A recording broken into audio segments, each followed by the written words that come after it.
지난 시간 바울은 그리스도를 아는 것이 얼마나 귀하고 얼마나 고상한지 고백을 했습니다. 그것을 얻기 위해서라면 무엇이든 버릴 수 있다고 말했습니다. 그는 이전의 자랑을 다 버렸고 이전에 좋아하던 것을 다 분토와 같이 여겼고 잃어버렸고 해로 여겼습니다. 또한 모든 것을 해로 여김은 내 주 그리스도 예수를 아는 지식이 가장 고상하기 때문이라. 내가 그를 위하여 모든 것을 잃어버리고 배설물로 여김은 그리스도를 얻고 라고 말씀하고 있습니다. 이것이 바울의 행복이었습니다. 뭐든지 다 잃어버려도 좋을 만큼 그 무엇이 자신에게 있는 사람은 행복한 사람입니다. 옛 성경에는 이르기를 아침에 돌을 닦으면 저녁에 죽어도 좋다라고 말했습니다. 사도 바울이 발견한 그 도가 예수 그리스도입니다. 사도 바울은 그리스도를 아는 지식이 가장 고귀하므로 그것을 위해서 모든 것을 잃어버려도 좋다고 말하고 있습니다. 자, 그런데 그리스도를 아는 지식은 무엇을 의미합니까? 그리스도 예수를 아는 것이 예수님이 몇 시에 일어나고 몇 시에 주무시고 무엇을 드시고 무슨 옷을 입는가, 그것을 아는 것이 아닙니다. 예수를 아는 것이 무엇을 의미합니까? 그것은 예수의 마지막을 아는 것입니다. 예수의 마지막으로부터 우리는 비로소 예수를 알 수가 있습니다. 예수의 마지막으로부터 우리는 비로소 예수의 하신 말씀과 행하신 일들을 이해할 수가 있습니다. 자, 그렇다면 예수의 마지막은 무엇입니까? 예수의 마지막은 죽음이 아닌 부활이었습니다. 바울은 예수님의 부활로부터 예수님의 모든 것을 알기를 원하고 있습니다. 내가 바라는 것은 그리스도를 알고 그분의 부활의 능력을 깨닫고 나는 어떻게 해서든지 죽은 사람들 가운데서 살아나는 부활에 이루고 싶습니다. 바울은 그리스도를 알고 그리스도의 부활을 깨닫기를 원하고 있습니다. 그리스도 이 부활이 오늘 우리 그리스도인들에게 의미하는 바는 무엇일까요? 자, 그것은 네 가지입니다. 첫째로 그리스도의 부활은 성도의 부활을 의미하고 있습니다. 예수께서 부활하셨으니 우리도 부활할 것입니다. 예수님의 부활은 부활의 첫 열매요 보증입니다. 예수께서 사망 권세 이기시고 부활하신 것처럼 우리는 사망의 사슬을 끊고 생명으로 부활할 것입니다. 둘째로 그리스도의 부활은 우리의 영원한 생명을 보증하고 있습니다. 오늘 세상에는 죽음을 인생의 끝이라고 생각하는 사람들이 많습니다.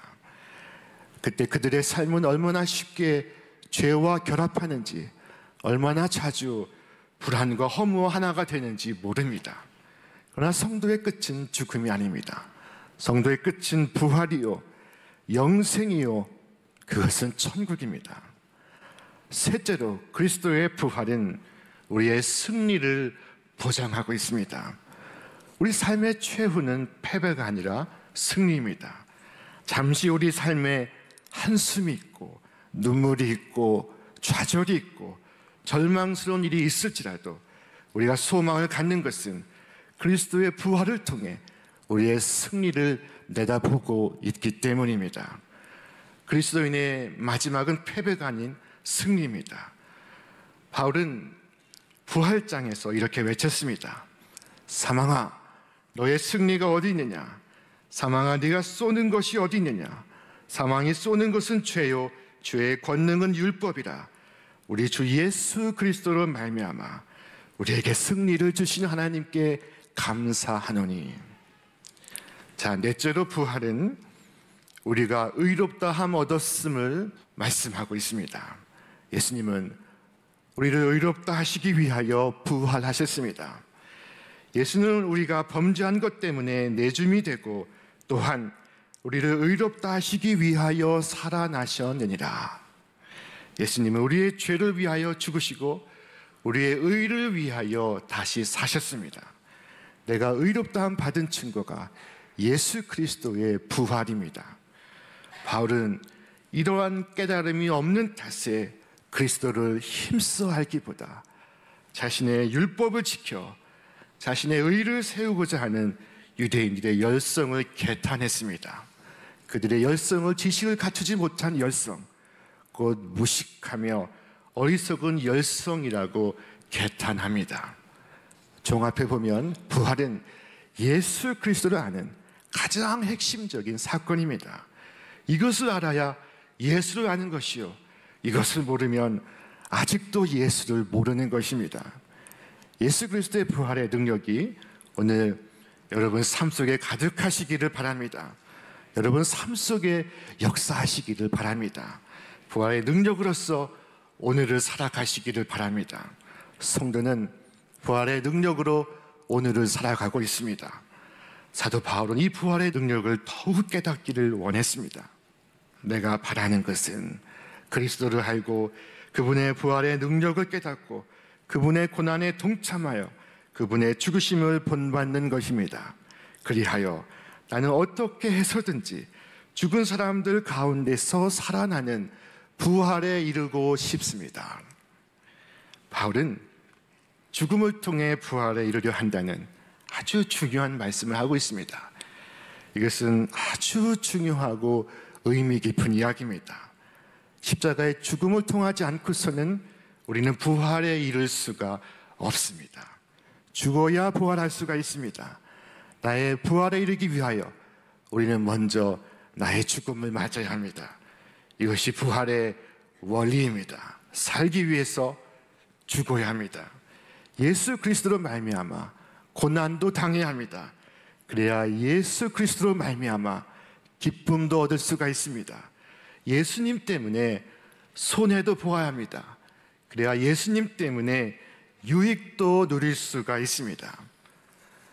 우리 교회를 세우신 이성봉 목사님은 전후 우리 대한민국 사회의 최대의 부흥사셨습니다. 10월부터 개강하는 우리 성경대학의 강사이신 우리 충무교회 최건호 원로 목사님은 제게 말씀하시기를, 이성봉 목사님은 비록 교단 총회장은 지내지 않으셨지만 우리 성결교단 역사의 최대 인물이십니다. 이분은 교단 총회 석상에서 매년 올해 몇 명이 예수를 믿었다고 보고하시고 기도해달라고 부탁하시곤 했습니다 라고 제게 말씀을 해주셨습니다. 그런데 우리의 이 이성봉 목사님에게 영향을 주신 분이 계십니다. 그분은 한국의 초대교회의 유명한 부흥사 김익두 목사님입니다. 이 김익두 목사님에게 이런 잘 알려진 이야기가 있습니다. 김익두 목사님은 황해도 전역을 주름잡던 불량배였습니다. 그러나 예수를 믿고 회개하고 목사가 되었습니다.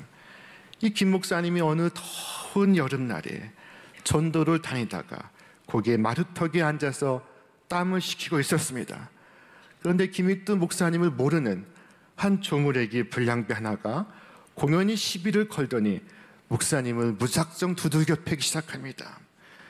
김익두 목사님은 대항하지 않고 그 매를 고스란히 다 맞았습니다. 그리고는 불량배를 깍듯이 높여 이와 같이 말했습니다. 형님, 다 때리셨소. 그래, 다 때렸다. 왜 더 맞고 싶으냐? 그런데 형님, 내가 누군 줄 아시오? 네가 누구인지 내가 알게 무엇냐? 형님, 내가 김익두요. 그러자 이 조무래기 불량배가 얼굴이 흑빛이 되었습니다. 무릎을 사시나무 떨듯이 떨면서 그 앞에 꿇고 싹싹 빌었다고 합니다. 그때 김익두 목사님은 이 불량배를 일으키면서 이렇게 말해주었습니다. 형님, 예수는 내가 믿고 구원은 형님이 받았소. 이 김익두 목사님이 예수를 믿지 않았다면 이 조무래기 불량배는 그날 죽었을 것입니다. 그러니까 예수는 내가 믿고 구원은 당신이 받았소 하는 말은 맞는 말씀입니다. 이 얼마나 멋진 말입니까? 이것은 바로 예수의 부활을 깨닫는 자만의 여유입니다. 예수님 때문에 참아 보셨습니까? 잘하셨습니다. 그것 역시 하나님이 내게 주신 기회입니다. 다른 때 같으면 욕설이 나왔겠지만 기도하고 찬송하고 예수님 때문에 참아 보시기를 바랍니다. 할 말 다 하고 욕할 것 다 하고 손해본 것 하나 없으면 장차 예수님께로부터 받을 것도 없습니다. 물론 고난을 받고 고통을 당하는 것이 쉬운 것은 아닙니다. 사람들은 힘든 일을 경험하면 주님, 왜 하필 저입니까? 라고 불평합니다. 중세시대 수도원 개혁운동을 일으킨 아빌라의 테레사가 있습니다. 이 아빌라의 테레사가 한 번은 말을 타고 개울을 건너가다가 말이 비틀거려 그만 물속에 내동댕이 쳐지고 말았습니다. 이 테레사는 하나님께 불평했습니다. 하나님, 어떻게 이럴 수 있습니까? 그러자 하나님 말씀하셨습니다. 이것이 내가 내 친구들을 다루는 방식이다. 그러자 이 테레사는 주님께 친구가 없는 게 전혀 이상할 게 없군요 라고 대꾸했습니다. 그것은 불평이었습니다. 그러나 이 무언의 대화 속에 주님과 나 사이에 깊은 신뢰와 사랑이 깔려 있었습니다. 여러분, 하나님의 사람들이 때때로 시련 속에서도 평안할 수 있는 것은 자신을 종으로 부르신 분에 대한 확신과 인생에서 자신의 서야 할 자리에 자신이 서 있다는 확신이 있기 때문입니다. 성도는 부활하신 주님을 만난 후에 기쁘게 종이 되고 즐겁게 바보가 되는 삶을 선택합니다. 마지못해서 그렇게 하는 것이 아니라 부활을 깨달은 안목으로서 그렇게 하는 것입니다. 다메섹 도상에서 부활하신 주님을 만난 이후에 바울은 예수님의 고난에 기쁘게 참여하기를 원했습니다. 나는 이제 너희를 위하여 받는 괴로움을 기뻐하고 그리스도의 남은 고난을 그의 몸된 교회를 위하여 내 육체에 채우노라. 여러분, 오늘 주님의 교회를 위하여 고난 당하는 것을 기쁘게 여길 수 있습니까? 그렇다면 그리스도를 인하여 큰 기쁨도 얻게 될 것입니다. 이 기쁨은 당신과 함께 고난을 받는 자녀들에게 부활하신 주님께서 주시는 선물입니다. 그러므로 예수님 때문에 고난 당한 적이 없는 사람은 세상에서 가장 불쌍한 사람입니다. 바울은 부활을 믿었습니다. 그는 부활 후에 누릴 천국의 삶을 알았기 때문에 나는 날마다 죽노라 하고 고백했습니다. 우리 함께 읽겠습니다. 형제들아, 내가 그리스도 예수 우리 주 안에서 가진 바 너희에 대한 나의 자랑을 두고 단언하노니 나는 날마다 죽노라. 날마다 죽어야 날마다 살 수가 있습니다. 날마다 죽어야 영원히 살 수가 있습니다. 부활의 선제 조건은 죽음입니다. 죽지 않고 부활한 사람은 없습니다. 죽지 않고 부활에 이를 수가 없습니다. 바울은 자신의 부활을 위한 최고의 준비로서 죽음을 택했습니다. 그러나 오늘 예수를 믿는 많은 사람들은 죽기보다 어떻게 하면 살 수 있을까를 고민합니다. 그러나 살아야 한다면 먼저 죽기를 택해야 합니다. 시편 1편 1절에서 말씀하기를 복 있는 사람은 악인의 꾀를 쫓지 아니하며 라고 말씀합니다. 세상에서 가장 복 없는 사람이 이 꾀를 부리는 사람입니다. 세상의 꾀가 왜 어리석은가 하면 죽는 것을 피하게 만들기 때문입니다. 죽어야 사는 법인데 죽는 것을 피해가게 합니다. 그는 결국 자기 꾀에 자기가 넘어가 가장 복 없는 사람이 되고 맙니다. 성경은 말씀하고 있습니다. 어떤 길은 사람의 보기에 바르나 필경은 사망의 길이니라. 십자가가 없는 그 길은 필경은 사망의 길입니다. 우리의 죽음은 반드시 육체의 죽음만 의미하지 않습니다. 그것은 곧 자기 부인을 의미합니다. 예수님은 누구든지 나를 따라오려거든 자기를 부인하고 자기 십자가를 지고 나를 쫓을 것이니라 말씀하셨습니다.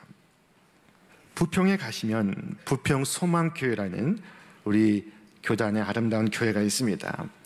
이 교회는 이규정 목사님이 세우시고 목회를 하셨습니다. 근데 얼마 전 이분이 은퇴하시고 충북 보은에 내려가셔서 사과 과수원을 경영하십니다. 백발의 목사님은 집을 짓고 밭을 사고 농기계를 구입했습니다. 이분은 고등학교 시절에 갑자기 가세가 기울어 안 해본 일이 없었다고 합니다. 고등학교를 휴학하고 신문 배달, 우유 배달 안 해본 것이 없었습니다. 그러나 그분은 서울대 공대에 진학하셨고 이후에 20년간 제철 회사에 다니시다가 신학교를 들어가시고 이후에 20년간 목회자로 섬기셨습니다. 그리고 은퇴 후에는 직접 농사를 지어 그 사과를 팔아서 아프리카 케냐에 빈민 아동을 후원하고 우간다에 식수 펌프를 설치하고 있습니다.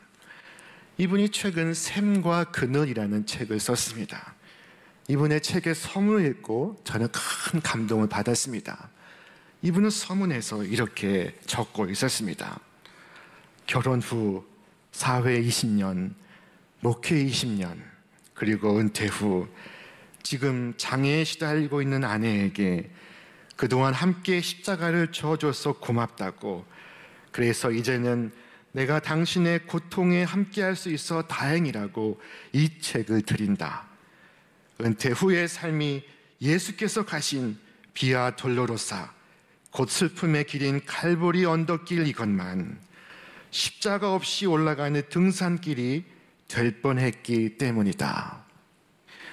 이 목사님의 말씀은 은퇴 후의 삶이 십자가 없는 편한 등산길이 될 뻔했는데 뜻밖의 장애를 얻게 된 사모님으로 인해 당신의 힘에 붙인 삶을 인하여 하나님께 감사하고 있습니다. 오늘도 많은 사람들이 길을 올라가지만 슬프지는 않습니다. 왜냐하면 십자가 지지 않고 올라가고 있기 때문입니다. 예수께서 말씀하신 그대로입니다. 청함을 받은 자는 많되 택함을 받은 자는 적으니라. 많은 사람들이 예수 믿는다고 말하고 있지만 십자가를 지려하지 않습니다.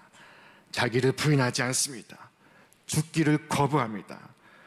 그래서 죽지 못해 죽어 삽니다. 세상에서 잘 살려고 하면 할수록 우리는 천국에서 못 사는 사람이 될 수밖에 없습니다. 그러나 죽으면 삽니다. 살기 위하여 자기 십자가를 지고 골고다 길을 걸어가야 합니다. 죽는 것이 사는 길입니다. 만일 우리가 그의 죽으심과 같은 모양으로 연합한 자가 되었으면 또한 그의 부활과 같은 모양으로 연합한 자도 되리라 말씀하셨습니다. 예수 그리스도와 연합하여 잘 죽고 잘 사시는 여러분과 제가 되기를 축원합니다. 바울은 부활을 열망했습니다. 어떻게 해서든지 죽은 자 가운데서 부활에 이르려 하노니, 어떻게 해서든지 이 말이 의미하는 바가 무엇입니까? 상황이 어떻게 되었든지, 어떤 형편에 놓이든지, 내가 어떤 일을 당하든지, 내가 죽어서, 내가 참아서, 내가 기쁘게 손해보고, 내가 즐겁게 바보가 되어서 마침내 영원한 부활에 이르겠다는 것입니다. 어떤 손해가 있든 이것이 그의 궁극적 관심이요 최종적 소원입니다. 왜 우리의 신앙이 있는 것 같기도 하고 없는 것 같기도 하고 아는 것 같기도 하고 모르는 것 같기도 하고 그렇게 얕은 은혜의 물가에 머물러 있습니까? 그것은 완전한 죽음이 없기 때문입니다. 우리가 아직 덜 죽었기 때문에 우리가 아직 부활하지 못하는 것입니다. 완전한 죽음이 있고서야 완전한 부활이 있습니다. 예수님은 완전히 죽으셨습니다. 성경은 말씀하시기를 옆구리를 찌르니 그 피와 물이 흘렀더라 말씀하고 있습니다. 왜 이렇게 처참한 일을 기록하고 있습니까? 그것은 예수님의 완전한 죽음을 말씀하는 것입니다. 완전한 죽음이 있고서야 완전한 부활이 있습니다. 험준한 산 중턱에 한 좁은 외길이 있었습니다. 그 좁은 외길에 사냥 2마리가 마주쳤습니다. 아래에는 아득한 깊이의 낭떠러지가 있고 위로는 수직으로 깎아내린 절벽이 있습니다. 너무나 좁은 길이어서 뒤로 돌아설 수도 없고 뒷걸음질 칠 수도 없습니다. 어떻게 해야겠습니까? 내가 먼저 지나가겠다고 주장하는 대신 그 중에 한 마리가 무릎을 꿇었습니다. 엎드려서 최대한 등을 반듯하게 펴고 다른 양이 그 위를 밟고 지나가도록 했습니다. 예수님께서 하늘의 드높은 영광을 버리시고 낮은 이 땅에 내려와 죽으심이 바로 그와 같습니다. 그는 우리의 죄와 하나님의 의가 절벽 외길에서 서로 마주보고 있음을 보시고 우리를 위하여 우리 발밑에 종처럼 납작 엎드리셨습니다. 그렇게 우리에게 생명의 길이 되셨고 우리는 그로 인해 용서를 받고 영원한 하늘나라를 경험할 수 있게 되었습니다. 너희 안에 이 마음을 품으라. 곧 그리스도 예수의 마음이니 그는 근본 하나님의 본체시나 하나님과 동등됨을 취할 것으로 여기지 아니하시고 오히려 자기를 비워 종의 형체를 가지사 사람들과 같이 되셨고 사람의 모양으로 나타나사 자기를 낮추시고 죽기까지 복종하셨으니 곧 십자가에 죽으심이라. 참된 인생을 사는 지혜와 방법이 바로 여기에 있습니다. 세상은 끊임없이 나를 투정하고 나의 이익을 도모하라고 말합니다. 그러나 성도의 방식은 그리스도의 고난과 죽음에 동참함으로써 부활에 참여하는 것입니다. 바울은 그 과정을 이렇게 설명했습니다. 우리는 언제나 예수의 죽임 당하심을 우리 몸에 짊어지고 다닙니다. 그것은 예수의 생명도 또한 우리 몸에 나타나게 하기 위함입니다. 우리가 바울과 같이 이거 하나만을 소원하며 살아간다면 오늘 우리에겐 시시한 고민과 시시한 걱정과 시시한 소원은 다 사라질 것입니다. 우리의 자존심도 중요하지 않을 것입니다. 사도 바울은 실제로 그것을 경험했습니다. 그는 몇 해 동안 로마의 지하 감옥에 갇혀 있었습니다. 그러나 그의 시선은 부활에 머물러 있었습니다. 부활의 관점으로 세상을 바라볼 수 있다면, 부활의 관점으로 내 삶을 바라볼 수 있다면 주님과 같이 모욕당하고 죽임을 당하는 고통을 겪는다 할지라도 나는 노래를 부를 수가 있습니다. 하나님은 오늘도 여러분을 죽음의 자리로 보내시고 있습니다. 여러분이 하나님의 뜻에 의해 보내지고 있다는 사실을 기억하시길 바랍니다. 그리고 그곳에서 죽으시기를 바랍니다. 그리고 다시 그곳에서 부활의 영광으로 어둠을 밝히는 생명의 빛으로 나타나시기를 바랍니다. 스코틀랜드의 귀족이었던 해리 로더경이 있었습니다. 그는 언젠가 세실이라는 호텔에서 묵고 있었는데 저녁이 되어 창밖을 내다보고 있었습니다. 거리는 어두워지기 시작했습니다.